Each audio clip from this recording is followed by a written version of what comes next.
Sadhguru, it's such an honor to be with you here Namaste. in your institution.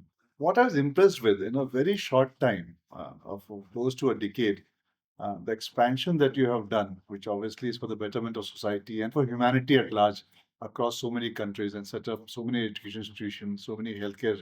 In the corporate world, also, when you're setting up a industry or no a business, I've never seen anybody in such a short time be able to achieve so much. I thought, let me ask you, what's the secret? Like, how does this happen? If I can borrow from some ancient wisdom, if you all permit me, I think it is Lord Sri Krishna who says in Bhagavad Gita, or rather it is the concluding shloka of the Bhagavad Gita said by Bhagavan Vyasa. He says, Yatra Yogishwara Krishna, Yatra Partho Dhanurdharaha, Tatra Shri Vijayo Bhuti Dhruva Niti Matir Mama. It means wherever there is Sri Krishna, what kind of Sri Krishna? Yogishwara, who guides. And there is a Partha, Arjuna, who is Dhanurdhara, who wields the bow. There has to be success, there has to be prosperity, there has to be fame and name. So I think our story is no different. It is all guided by the divine grace of Bhagavan Sri Satya Sai Baba and wonderful instruments in the mission, many Arjunas who are daily fighting this battle, not for themselves, but for somebody who needs healthcare or education or food but cannot afford. Pure this purpose, selfless service being the purpose, driven by this divine idea that all are ours. And supported by professional execution, I would say, because most of the charities sometimes lack professionalism, but this is a very professionally driven charity. And you met some of them who are from corporate world, but they are very passionate about service. So they are the ones who are the force behind this entire thing. And I think it is just natural that it expands itself because the right kind of guidance executed in the right way is the secret sauce. You put it so simply, but from your answer comes two questions. Let me take the first one. Uh, you said when Krishna is there and Arjun is there, then magic happens. Uh, my belief is that Krishna would be there for everyone. So, what would be your advice to those Arjuns who are not able to find their purpose? Is there a conflict that they have in their mind? Very nice question, because I think most of the people in the world are, as you use the word conflict, they are very conflicted inside because their thought, words, and actions don't align. In our scriptures, it's called as Trikarna Shuddhi. It means what you think, that is what you should say, and what you say, that is what you must do. So they all say one thing, think another thing, and do another thing. That is the conflict. Even Arjuna, when he started the battle, he came to win the war, he came to punish the evil, he came to even avenge the insult to his wife and his brothers. But the moment he fell in that delusion, when he saw his own kith and kin on the other side, he got confused. He said, no, I must go back and I do not want to fight the battle. What exactly happened is his thought, word, and actions were not matching anymore. He came with one thought, ended up with another. He was saying one thing before the war, and on the battlefield, he started saying something else. He came prepared for a battle, and now he wanted to run away.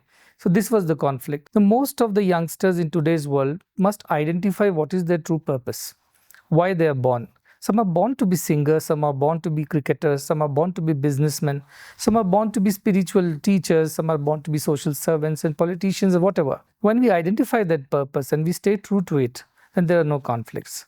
Again, borrowing from Bhagavad Gita, Sri Krishna says, Swadharme nidanam shreyah paradharme bhayavaha. It is better to die doing one's own dharma. And dharma is not religion. Dharma is the purpose for which you're born, than trying to copy somebody else. Now, what is happening? Most of the time, we are trying to copy somebody else. Why? Because that makes more money than this, or that gets you more likes or social media following than this. That makes you more powerful and popular. So you keep comparing others and you start living their lives. That's the conflict. You're not born to do that. Your life is different. God has designed you, sent you for a purpose. So this Swadharma is the key word.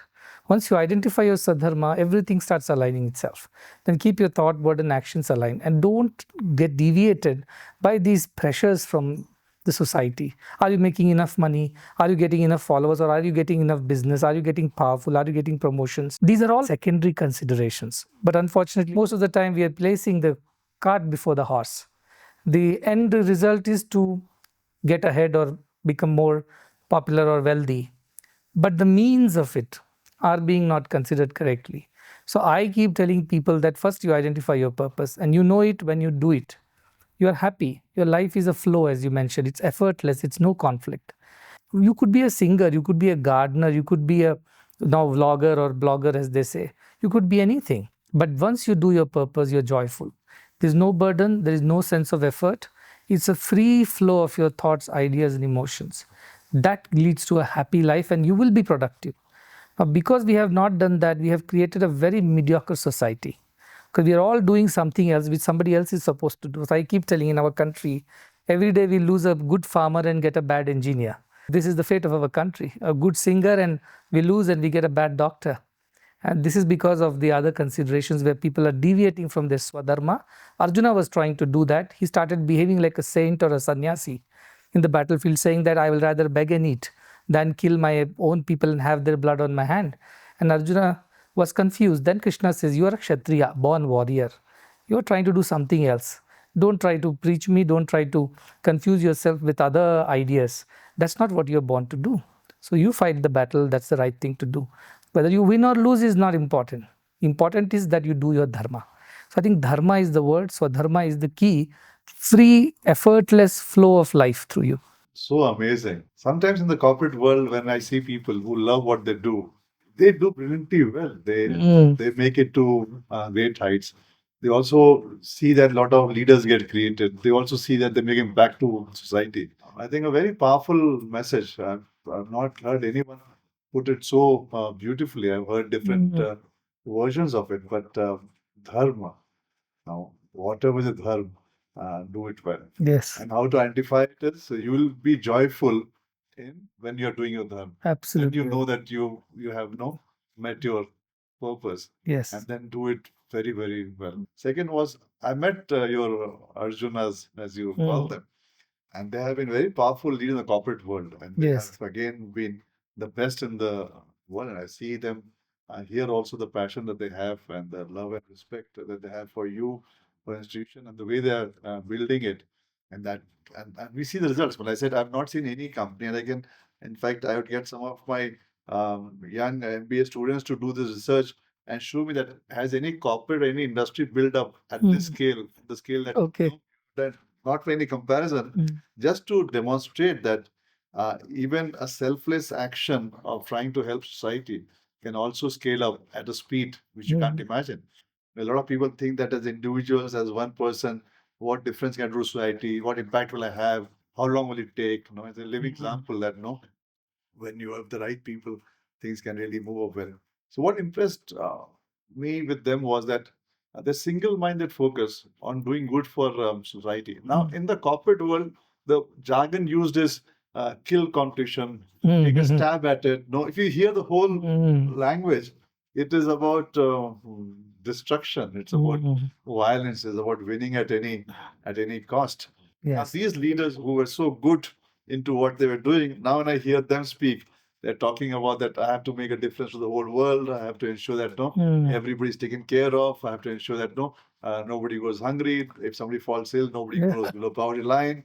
So hospitals, how does this transition happen? No, I think that again to me is very, very interesting. Like, No, I think if you look at us as a species that has evolved from the single-celled amoeba to all the way multi-celled organisms that we are, survival instinct has been at the basis in the fundamental to this evolution.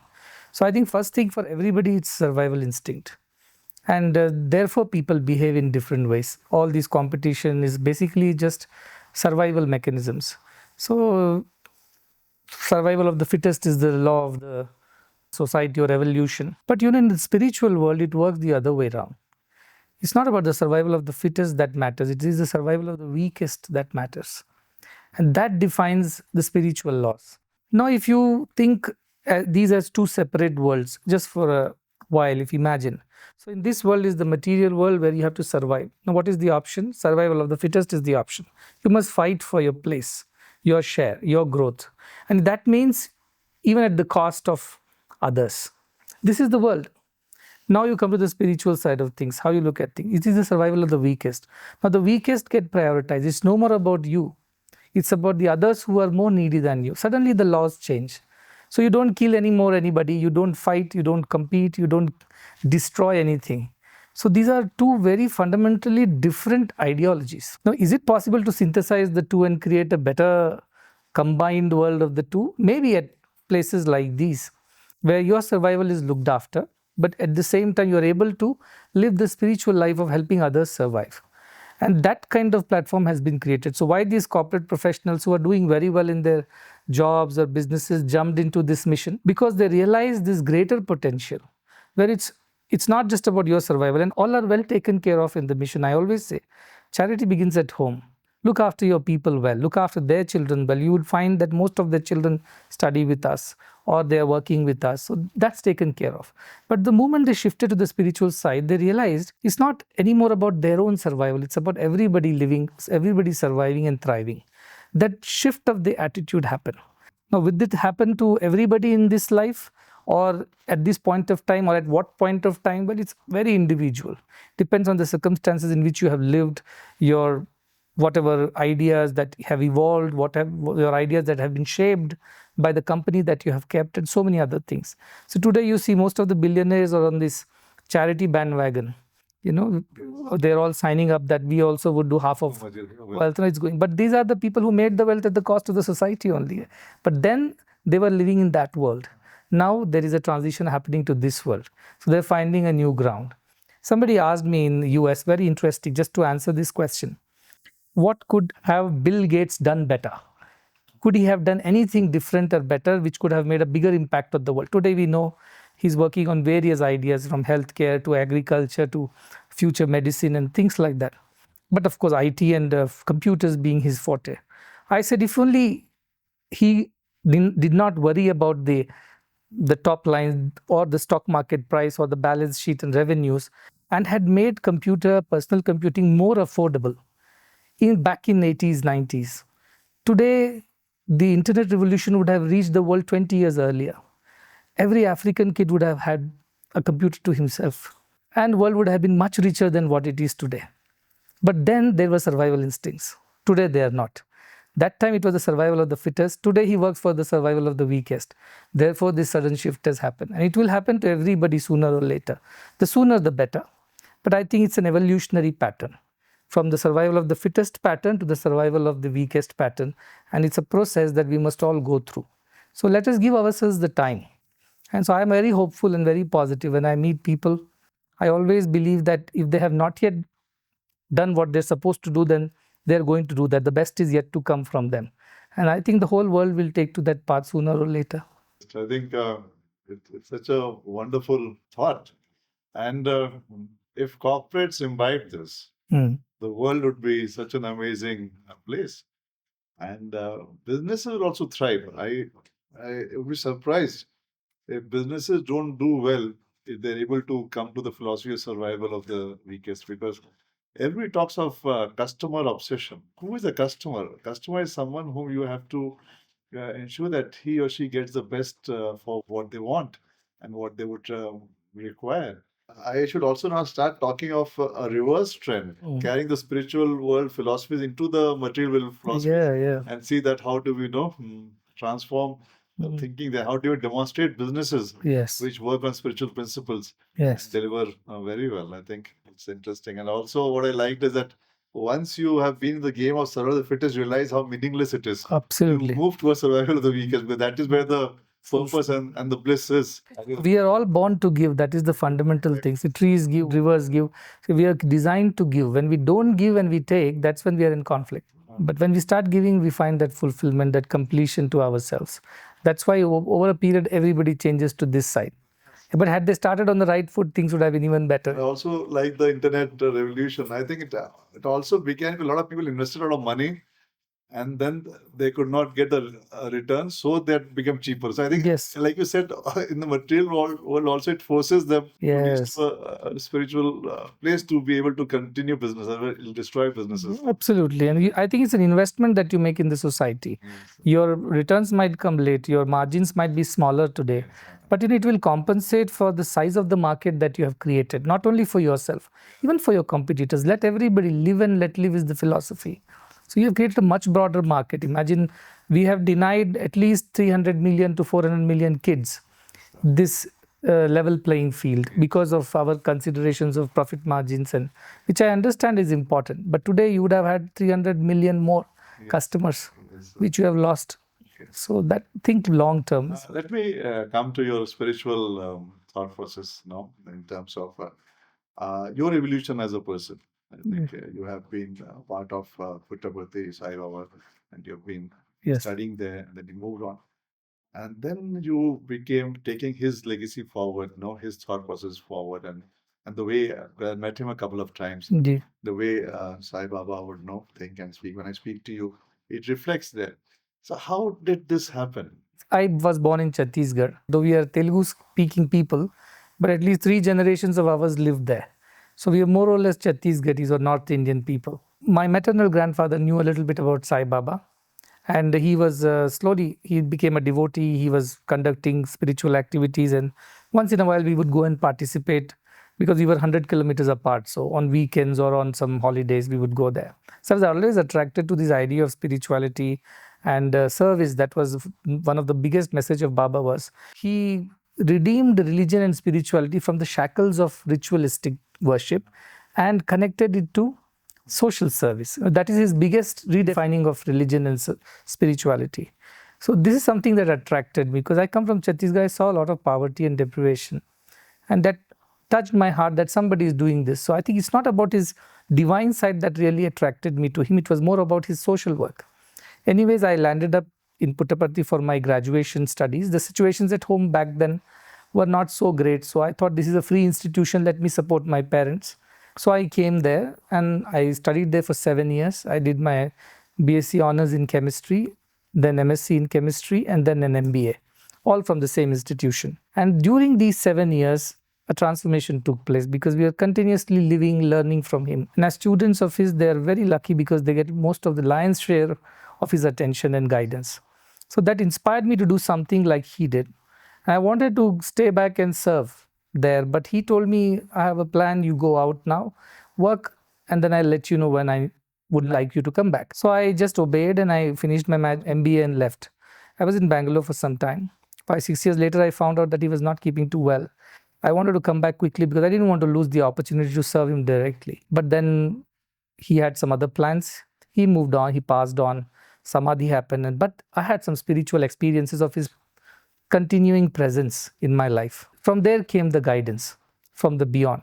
And I could feel it in my heart that this is true, and simply followed that guidance in the beginnings, which meant giving up the corporate life, giving up the Bangalore life and whatever, and taking to this path. That is when I came to this place called Mudenhalli, which was established 55 years ago by a set of devotees of Baba, kind of guided to this place by Baba. And when I met the right people over here, I felt this is a home. And I told, this is what we could do together. And they were all excited because I think they were waiting for something like this. And from there it took off, and now it's a global center for a mission which is in 80 plus countries. So all through my revolution was largely from, as I said, from seeking things for myself to now doing things for others. And that shift happened because of this timely guidance from Baba, which is a very spiritual experience. But India is replete with stories of such spiritual gurus who continue to guide from beyond. So I think I've been singularly lucky to have had that guidance, and that has kind of put us on this path. So this is the power of selfless love. Even if one person dedicates himself or herself to this cause of selfless service, look at the power that it holds. I take examples of Mahatma Gandhi. He returned from South Africa because he wanted to do something for his country. He saw the discrimination, the injustice. And when he went around the country, his heart moved. He said, I must do something. I can't just continue being a lawyer and fight for the British. I'll have to work for my people. So he gave up all that verse, and he headlong plunged into the mission. And that in some way influenced the destiny of a whole country. Swami Vivekananda was like that. So these are great ideals which were already there in our society. I think for Indians, it is not difficult to get inspired because we have plenty of examples of such people who have given up everything for the greater good of the world. And they have made a difference before they left. So I was inspired. Anyways, I was always inspired. I was like the dry wood ready to catch fire. And Baba was the person who just struck the matchstick, and the fire happened. I would rephrase it. It's like the Krishna Arjun story we started with. I think he is the Krishna, you are the Arjun. So this Krishna Arjun story stays on. It is relevant in eras and no way forward. Such an amazing conversation. We have to do a dharma. We have to relish it. We have to reverse the thought. It is one of the weakest that we have to work on. If we do a dharma, we focus on the weakest and look at this world differently, rest will happen. Such a lot of learning, such a short time. It's unbelievable. I think I had a great time. I'm sure you also enjoyed listening to it. And we shall take away so much learnings from this. Thank Thank you. you.